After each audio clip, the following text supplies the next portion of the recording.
श्री राम जय जय राम।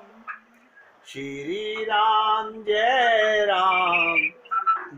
जय राम। श्री राम जय जय राम। श्री राम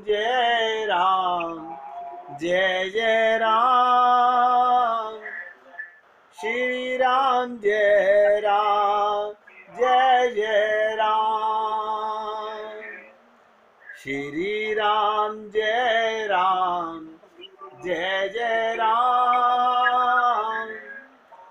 श्री राम जय जय राम।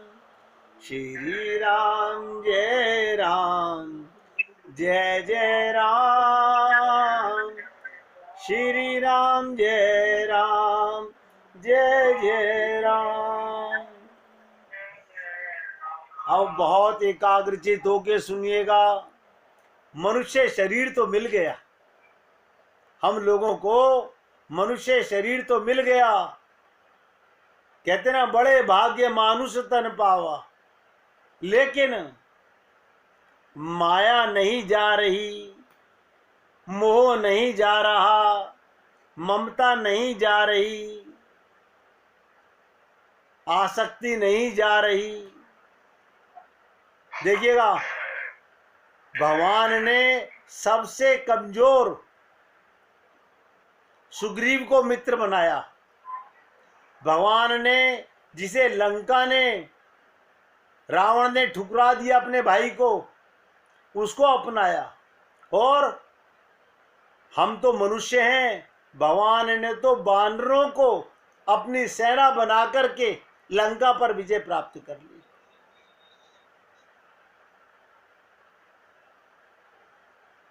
और आप और हम लोगों से एक देह का भ्रम नहीं मारा जा रहा। अगर लिख लीजिएगा डायरी के अंदर, बेदेही को पाना है तो देह का भ्रम मिटाना पड़ेगा। इस जन्म में मिटा लीजिए, अनंत जन्मों के बाद मिटा लीजिए। भ्रम माने जिससे हमारी बुद्धि भ्रमित हो गई है, हम अपने को शरीर मानने लगे हैं आत्मा और शरीर मानने लगे हैं। जब तक ये जीव अपने को देह मानेगा, तब तक ये संसार में ऐसे ही ममता मोह आसक्ति के कांटों की बाड़ी में फंसा रहेगा। परिवार में रहना कोई बुरा नहीं है, शरीर में रहना कोई बुरा नहीं है, संसार का सेवन करना कोई बुरा नहीं है। ये शरीर तो एक रथ है, इसका सदुपयोग कीजिए। आप और हम लोग जाने अनजाने में दुरुपयोग कर रहे हैं। तो मैंने आपसे निवेदन किया, बेदेही को पाने के लिए देह का भ्रम छोड़ो। लंका के भीषण वातावरण में सुंदरता को सुंदर बनाने वाली श्री सीता जी विराजमान है। वहां का वातावरण उनके अनुकूल नहीं है। देखिएगा, सीता जी के अनुकूल वातावरण नहीं है, क्योंकि वे चारों ओर से कुरूपता से घिरी हुई हैं। उनके चारों ओर राक्षसियां हैं जो डरावने भेष बनाकर सीता जी को डरा रही हैं। वे विदेह नगर में जन्म लेती हैं। देखिएगा, ध्यान से सुनिएगा, सीता जी का जन्म कहाँ हुआ? विदेह नगर में। और लंका देहाभिमान के समुद्र से घिरी हुई है और देहवासियों की नगरी है। अब विचित्र बात बता रहा हूं, जो अपने को देह माने, बस समझ लीजिए हम लंका के वासी हैं। लंका में क्या है? ऐश्वर्य है, प्रलोभन है, संशय है, ब्रह्म है, और हम लोग माया के भ्रम में भ्रमित तो हो गए हैं, लेकिन निकलना भी नहीं चाह रहे।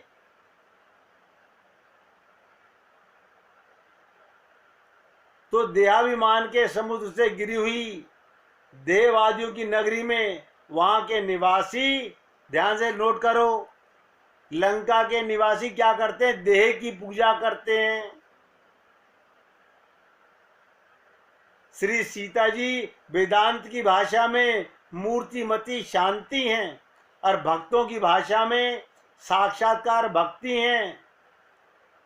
इसका अभिप्राय भक्ति अथवा शांति के लिए, बहुत नोट करो गहराई से, भक्ति और शांति के लिए उपयुक्त वातावरण चाहिए। उसका लंका में सर्वदा अभाव है। ना लंका में शांति है, ना लंका में भक्ति है।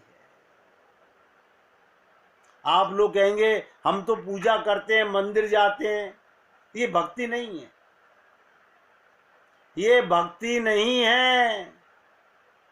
भक्ति का मतलब है आप अपने आप को 24 घंटे आत्मा और परमात्मा को अपने साथ महसूस करते हैं। जगत जननी श्री सीता जी का प्रिय बट वृक्ष है। उनको बट वृक्ष बहुत प्रिय है, इसलिए वे बट वृक्ष के नीचे विराजमान होती हैं, चाहे वो चित्रकूट हो चाहे वो दंडकारण्य हो। ध्यान से सुनिएगा, चित्रकूट में भी ये वैदेही बट वृक्ष के नीचे बैठती थी, दंडकारण्य में भी ये बट वृक्ष के नीचे बैठती थी। इसका अभिप्राय विश्वास ही भक्ति का आधार है। बट वृक्ष माने विश्वास का वृक्ष। और एक बात जो मैं आपसे बोल रहा हूं उसे गहराई से सुनिएगा और अपने जीवन में उतारिएगा। बिनु विश्वास भक्ति नहीं। बहुत ध्यान से सुनिएगा। बिनु विश्वास भक्ति नहीं, और तेहि बिनु द्रवई न राम। बिना विश्वास के भक्ति नहीं आएगी, और बिना भक्ति के बिना राम नहीं मिलने वाले। ले राम कृपा बिनु सपने हूं, जीव न ले विश्राम। राम की कृपा कब मिलेगी? जब विश्वास, भक्ति अगर नहीं है जीवन में, बिनु विश्वास भक्ति नहीं। सीता नहीं मिलेंगी बिना विश्वास के। और तेई बिनु द्रवई ने राम, भगवान नहीं मिलने वाले। अरे हम तो रोज राम मंदिर में जाते हैं पूजा करने। बाबा अंतःकरण में राम मंदिर बना हुआ है। भगवान तो कहते हैं मोह को तू क्या ढूंढे रे बंदे, मैं तो तेरे पास में। भगवान को ढूंढने कहीं नहीं जाना। बस ध्यान से सुनिएगा, अपने आप को ढूंढ लीजिए। अगर ढूंढना है अपने आप को ढूंढ लीजिए कि मैं कहां पर हूं। जिस व्यक्ति को आत्मज्ञान हो जाता है, बस फिर भगवान को खोजना नहीं पड़ता। कहते हैं ना, नित्य प्राप्त परमात्मा की प्राप्ति ही भगवत प्राप्ति है। वही तो है जो बैठा हुआ है हमारे अंदर। कौन धड़क रहा है, कौन हमारे पैरों को चला रहा है, कौन हमारी आंखों को दिखा रहा है? बताइए, कौन सी मम्मी अपनी बैटरी दे रही है, कौन सा पापा अपनी ताकत दे रहा है दिखाने के लिए? ये भ्रम है हम लोगों का, हम समझ नहीं पा रहे। इसलिए मैं तो आपसे निवेदन करता हूं, बार बार सोचिए।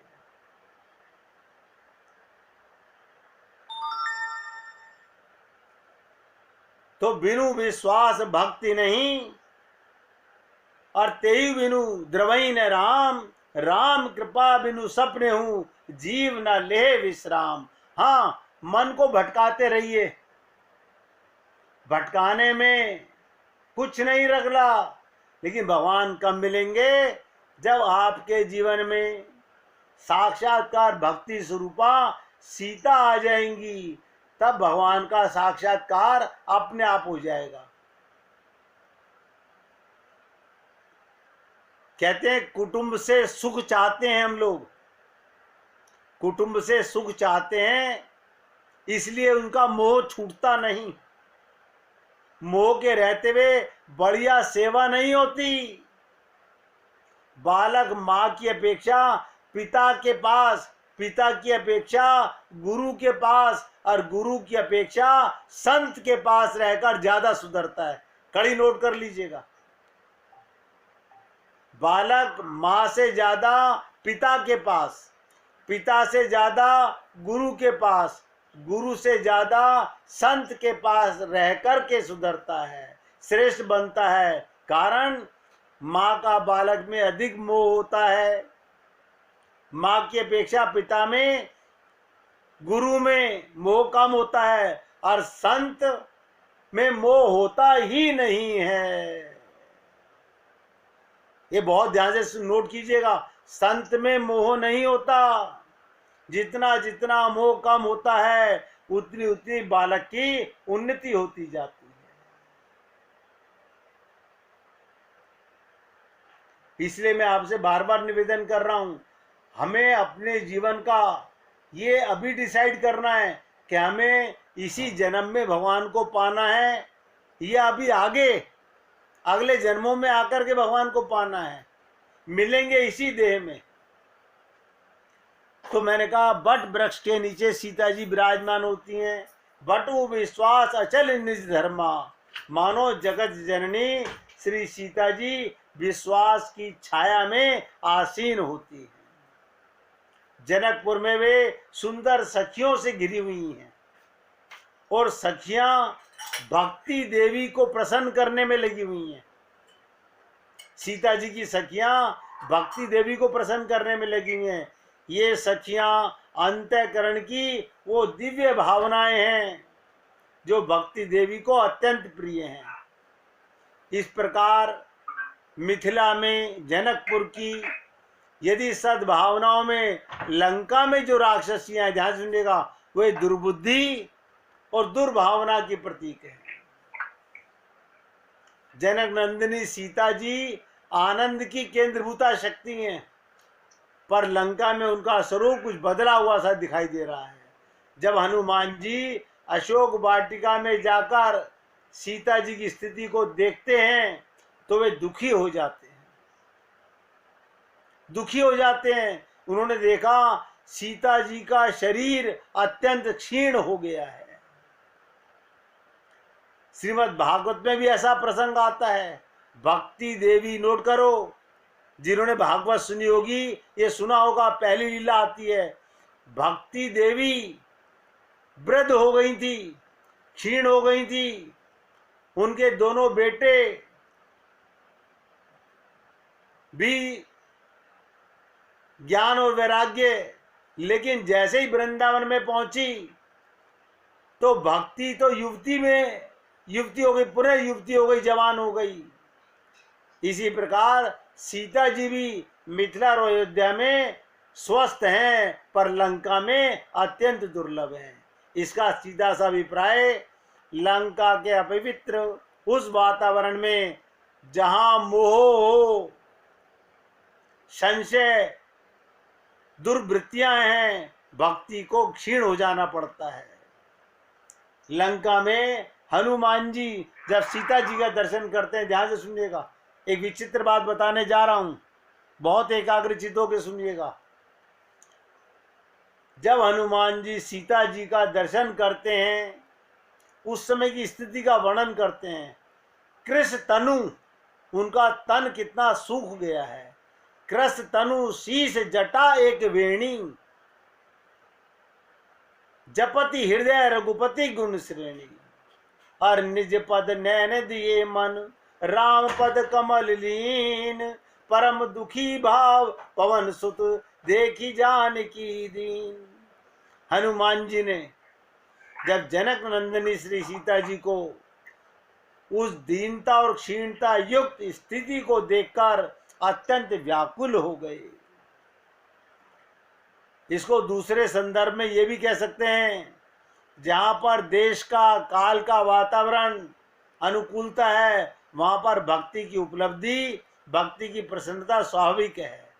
जहां आप दुखी होते हैं, नोट कर लीजिएगा, जहां आप अपने अंतःकरण में अपने आप को आनंद में महसूस करते हैं, आनंद माया का नहीं, वो तो प्रलोभन है, शांति आती है, संतोष आता है, भगवान में प्रेम आता है, तो आप सीता के साथ होते हैं।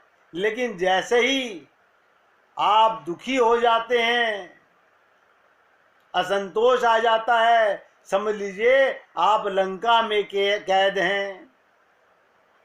तो भक्ति की प्रसन्नता, कहते हैं, लेकिन लंका में भक्ति जीर्ण हो गई, जहां भक्ति दीन हो गई, सोच के देखिएगा उस समय उनकी जीर्णता और दीनता दूर करने का क्या उपाय है। यही भूमिका हनुमान जी को प्रभु राम ने सौंपी थी। श्रीमद् भागवत में कथा आती है, सुनिएगा। नारद जी की दृष्टि जब ज्ञान वैराग्य तथा भक्ति पर पड़ी, नारद जी ने जब वृंदावन में ज्ञान वैराग्य दोनों बेटे हैं भक्ति के, भक्ति माँ है, ज्ञान वैराग्य पुत्र हैं और भक्ति माँ है, इन तीनों पर पड़ी नारद जी की, तो नारद जी की बुद्धि सोचने लगी, भक्ति माँ तो जवान है और ज्ञान वैराग्य बूढ़े हो गए हैं।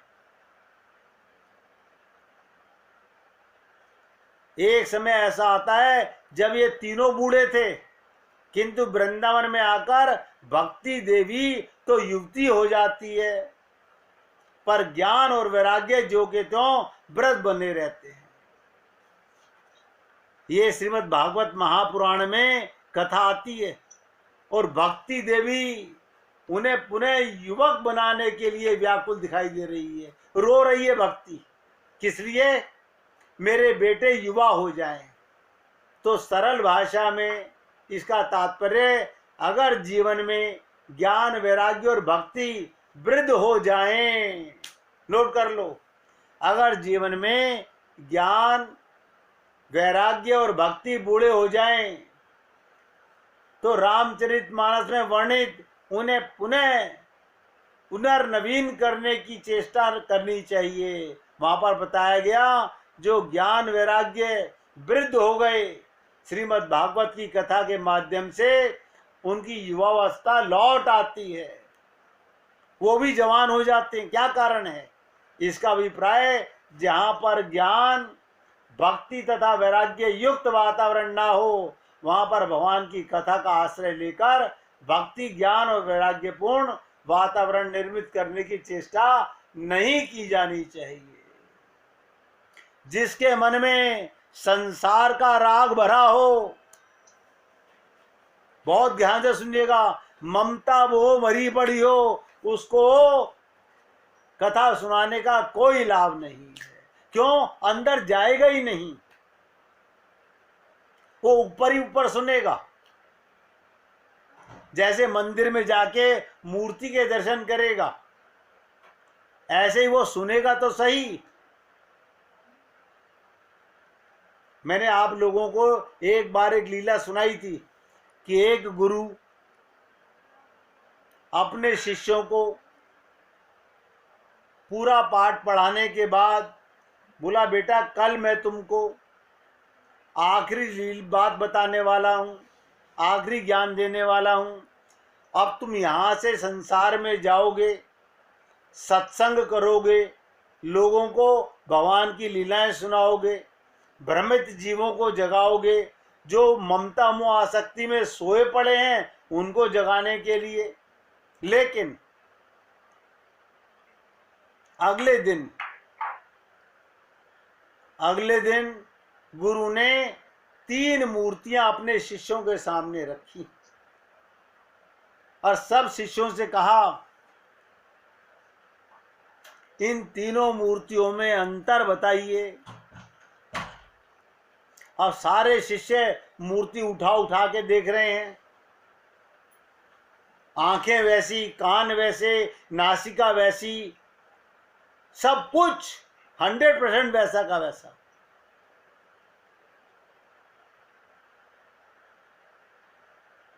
आप सोच के देखिएगा, सारे वेद शास्त्रों का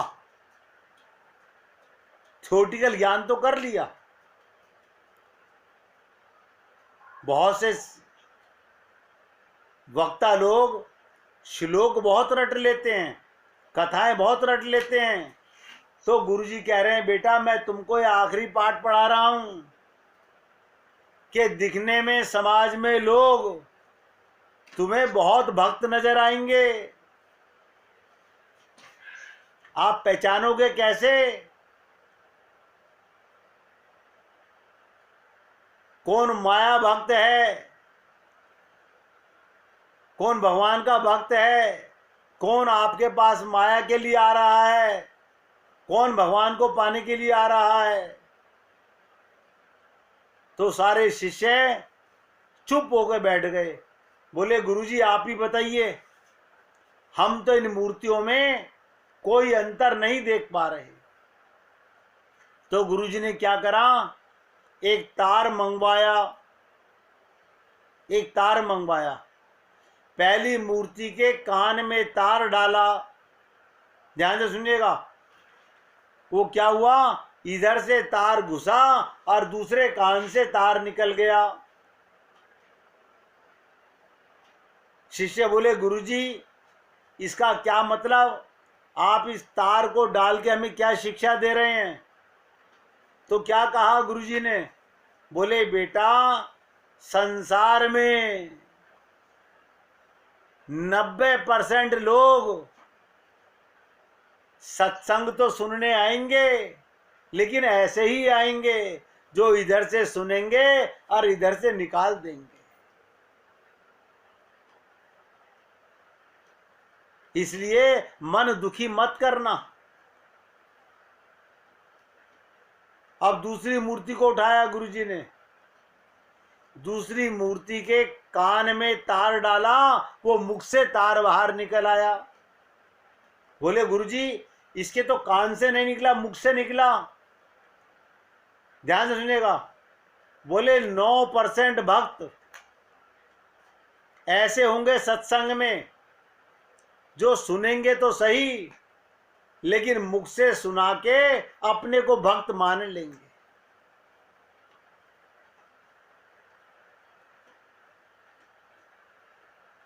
एक मूर्ति लास्ट बची। गुरुजी ने शिष्यों से कहा जरा बेटा आप भी इसके कान में तार डाल के देखो। जब तार डाल के सब देख रहे हैं, ना तो वो कान से निकल रहा है ना वो मुख से निकल रहा है। बोले गुरुजी ये तार कहाँ जा रहा है। बोले बेटा ये 1% लोग भी सत्संग में अनुयायी मुश्किल से मिलेंगे, 1% भी। हमारे महाराज जी लाख लाख आदमी सुनने आते थे, लाख लाख आदमी, और वो क्या कहते थे, मुझे डाउट होता है कि इन लाखों में कोई 10 भी व्यक्ति श्रोता हो।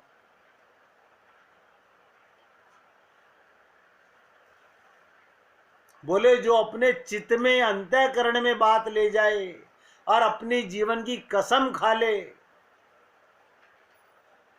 ऐसे श्रोतागण बहुत मुश्किल से मिलते हैं।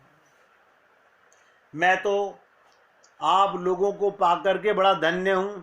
मैं तो महसूस करता हूं आप जैसे भक्त लोग जो संसार का काम छोड़ करके भगवान के सत्संग के लिए ज़्यादा वैल्यूएबल समझते हैं, वरना 99% लोग तो संसार के काम की इम्पोर्टेंस ज़्यादा है। भगवान तो अगले जन्म में मिल जाएंगे, ये मोह ममता आसक्ति तो इसी जन्म में पूरी करनी है। क्यों, ये रिश्तेदार, ये प्यारे संबंधी अगली बार पता नहीं मिले ना मिले, इसलिए इनकी दृष्टि में, भगवान की दृष्टि में हम भक्त बने ना बने, इनकी दृष्टि में तो हम आसक्त हो ही जाएं। तो इसीलिए मैंने कहा, जहां पर ज्ञान भक्ति और वैराग्य युक्त वातावरण ना हो, वहां पर भगवान की कथा का आश्रय लेकर भक्ति ज्ञान और वैराग्यपूर्ण वातावरण नहीं सुनाना चाहिए। यही श्रीमद् भागवत का संकेत है और रामचरितमानस में भी ठीक यही संकेत दिया गया। यहाँ पर श्री सीता जी के दुख और दैन्य को मिटाने के लिए हनुमान जी के द्वारा जो कार्य संपन्न किया जाता है वो भी भागवत कथा सुनाना ही है। भागवत में देव ऋषि नारद जी की जो भूमिका है, मानस में भक्ति के संदर्भ में वही भूमिका हनुमान जी कर रहे हैं। क्या कर रहे हैं, ध्यान से सुनिएगा। बार बार टोकता हूं आप लोगों को कि एकाग्रचित होकर सुनिएगा। ये चित्त जो है नहीं, पहले भी एक बार बताया था आपको, हमारा मन बुद्धि इतना बिगड़ा हुआ नहीं है। ये चित्त लौकर अनंत जन्मों से दूषित है, मलिन है, बिगड़ा हुआ है। हमारा चित्त ही, इसलिए भगवान की लीलाएं चित्त में जानी चाहिए। वृक्ष पर बैठे हुए हनुमान जी विचार करते हैं कि मुझे क्या करना चाहिए। तरु पल्लव में रहा लुकाई, करे विचार करूं क्या भाई। हनुमान जी पेड़ पर बैठे हुए सोच रहे हैं मुझे क्या करना चाहिए। ठीक उसी समय वाटिका में, अशोक वाटिका में रावण आ जाता है और सीता जी से अनुरोध करता है, लंका का समस्त ऐश्वर्य तथा मेरी सबकी सब रानियां तुम्हारी सेवा में अर्पित हैं। देखिए, ये मायावी राक्षस, काम पिपाशु, भक्ति स्वरूपा, शांति स्वरूपा, शक्ति स्वरूपा सीता को चुरा तो लाता है, लेकिन उनसे अपनी काम पिपाशा मिटाना चाहता है। कहता है सारी रानियां तुम्हारी सेवा में अर्पित हैं, तुम केवल एक बार मेरी ओर दृष्टि डाल दो। और इसके पश्चात अपनी प्रकृति के अनुकूल उन्हें डराने की चेष्टा करता है। इसलिए रावण भय और प्रलोभन, ध्यान सुनिएगा, के द्वारा श्री सीता जी को अपनी ओर दृष्टि डालने के लिए प्रेरित करने की चेष्टा करता है, पर वो भक्ति की कृपा दृष्टि प्राप्त करने में असफल रहता है। सीता जी एक बार भी आंख उठाकर नहीं देखती। इसके पश्चात वो सीता जी का वध करने के लिए तलवार निकाल लेता है। तभी मंदोदरी आगे बढ़कर रावण का हाथ पकड़ लेती है और उसका ये कार्य न करने का अनुरोध करती है। रावण मंदोदरी के अनुरोध को स्वीकार कर शांत हो जाता है, पर उसने कहा इस समय तो तुम्हें छोड़ देता हूं, किंतु अब मैं तुम्हें 1 महीने का समय देता हूं। अगर इतने समय में तुमने मेरी बात नहीं मानी तो मैं कृपाण के द्वारा तुम्हारा वध कर दूंगा। रामचरितमानस में आता है, मास दिवस मऊ कहा न माना, तो मैं मारवी काढ़ी कृपाणा। और जाते जाते, ध्यान से सुनिएगा, राक्षसियों को रावण ने आदेश दे दिया, तुम सब सीता को भयभीत करके मेरे वश में करने की चेष्टा करो।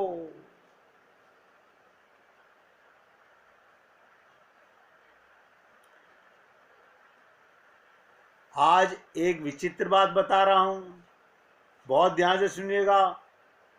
उसका सांकेतिक तात्पर्य कल चर्चा करूंगा। जब राक्षसियां डरा रही होती हैं, हनुमान जी ऊपर बैठे हुए हैं, उसी समय त्रिजटा अपना स्वप्न देखने के बाद सबको सुनाती है और वो सारी राक्षसियां भयभीत हो जाती हैं। और सीता जी को डराना बंद कर देती हैं। और हनुमान जी भी वो सपना सुनते हैं जो त्रिजटा सुनाती है। ये त्रिजटा भी कौन है? कोई बताएगा कौन है त्रिजटा?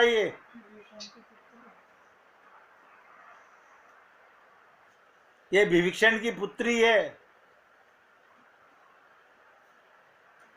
अब देखिएगा, श्री सीता जी उस समय निराशा में डूब जाती हैं और निराशा तथा पीड़ा भरी मन स्थिति में ये विचार कर लेती हैं, ऐसे जीवन से क्या लाभ जिसमें दूर रहने के कारण प्रभु की सेवा से वंचित रहना पड़ रहा हो। और तब उन्होंने त्रिजटा से अनुरोध किया कि तुम किसी प्रकार से अग्नि और लकड़ी लाकर चिता सजा दो जिसमें मैं अपने शरीर का परित्याग कर दूं। इसके द्वारा गोस्वामी तुलसीदास जी मानो ये बताना चाहते हैं, जीवन में कभी कभी प्रतिकूल वातावरण के कारण ऐसा प्रतीत होने लगता है, इससे अच्छा तो जीवन का परित्याग कर देना चाहिए। बहुत विचित्र बात है, एकाग्रचित होकर सुनिएगा। जब आदमी संसार के अंदर प्रतिकूलता से घबराने लगे तो त्रिजटा सीता जी से क्या कहती है? निशीन अनल मिल सुनु सुकुमारी, रात्रि में अग्नि मिलना संभव नहीं है, जरा प्रातः काल हो जाने दीजिए। सदा जीवन प्रतिकूल नहीं रहेगा, हिम्मत रखिए, अनुकूल का वातावरण भी आता है। जरा प्रातः काल हो जाने दीजिए, रात्रि समाप्त होने की तो प्रतीक्षा कीजिए। और भाई ये बड़ी सांकेतिक भाषा है। इस छोटे से वाक्य में त्रिजटा ने जीवन के एक अनोखा सूत्र दिया। किस बात में? रात्रि समाप्त होने की प्रतीक्षा कीजिए, सुबह होने तो दीजिए, प्रकाश आने तो दीजिए। लोग वाग घबरा के कहते हैं इससे तो हमें आत्महत्या कर लेनी चाहिए। नहीं, कभी आदमी को निराश नहीं होना चाहिए। अब इसका सांकेतिक तात्पर्य मैं कल बताऊंगा आपके साथ में कि त्रिजटा ने ये छोटी सी जो बात कही, रात्रि समाप्त होने की तो प्रतीक्षा कीजिए, बड़ी सांकेतिक भाषा है। इस छोटे से वाक्य में त्रिजटा ने जीवन के लिए एक अनोखा सूत्र दे दिया, जिस पर आप और हम लोग कल विचार करेंगे। अब देखिएगा, ये राम के विषय में, ऐसे भगवान राम की उपासना, लोग पूछते क्या विधि है? गोस्वामी तुलसीदास जी रामचरितमानस के अंतिम दोहे में, ध्यान सुनिएगा, रामचरितमानस के अंतिम दोहे में अपने हृदय के धन को खोल कर रख देते हैं। और आपसे निवेदन कर रहा हूं, बहुत एकाग्रचित होकर सुनिएगा। काम ही नारी पियारी जिमी, लोभ ही प्रिय जिमी दाम, तिमि रघुनाथ निरंतर, प्रिय लागो मोहि राम। तुलसीदास जी कहते हैं जैसे कामी को नारी और कामी नारी को कामी व्यक्ति पुरुष प्यारा लगता है, वैसे ही रघुनाथ जी मुझे प्रिय लगे। कामी कहते ना, पुरुष प्राय नारी के रूप पर आसक्त होता है, तदंतर उसमें गुणों का आधान करता है। उसकी आसक्ति में उचित और अनुचित, धर्म और अधर्म का विवेक भूल जाता है। परंतु वही नारी यदि कभी कुरूप हो जाए, ध्यान से सुनिएगा, जो लोग केवल तन से प्रेम करते हैं, अगर वही तन कभी कुरूप हो जाए तो कामी की प्रीति क्षीण हो जाती है, समाप्त हो जाती है। तो गोस्वामी जी कहते हैं सगुण साकार रघुनाथ जी में मेरी ऐसी प्रीति हो जाए जो किसी प्रकार कभी कम ना हो। प्रेम की तीव्र लगन सर्वदा बनी रहे। इसके विपरीत लोभी की आसक्ति, धन के लंपट, माया के लंपट, ध्यान सुनिएगा, ये पैसे के, धन दौलत के लंपट, ये सब कहां से आता है? सब कुछ पृथ्वी से उत्पन्न होता है। अब पृथ्वी क्या है? सीता स्वरूपा है, सीता को पा लीजिए, उनसे बड़ा धन कोई नहीं है। लेकिन ये लोभी व्यक्ति धन के रूप में नहीं, नोट और रुपए चाहे जैसी शक्ल हो, उसकी गणना में उसे रस आता है, सुख का अनुभव होता है। किसी के 1 लाख का माल भरा है और उसे सूचना मिले कि बाजार में इस माल के दाम दुगने हो गए हैं, उसे 2 लाख की प्राप्ति के सुख की अनुभूति होने लगती है। देखिएगा, अभी उसने उन रुपयों की शक्ल नहीं देखी है। संभव है बेचते समय वो माल 2 लाख का 50,000 में बिके। इसी प्रकार राम नाम जपने में संख्या वृद्धि का आनंद होना चाहिए। हमने 10,000 सहस्त्र नाम जप कर लिया अथवा 1 नाम जप कर लिया, राम नाम की महिमा में निष्ठा से राम नाम के लोभी को रस की उत्पत्ति होती है। जैसे धन को देख करके व्यक्ति लोभ में पड़ता है, ऐसे भगवान के प्रेम में, भगवान के नाम में प्रेम हो। इसीलिए तुलसीदास जी ने कहा कि काम ही नारी प्यारी जिमी, लोभई प्रिय जिमी दाम, तिमी रघुनाथ निरंतर प्रिय लागो मोहि राम। मैं भी आज विराम दे रहा हूं यहाँ पर। कल आप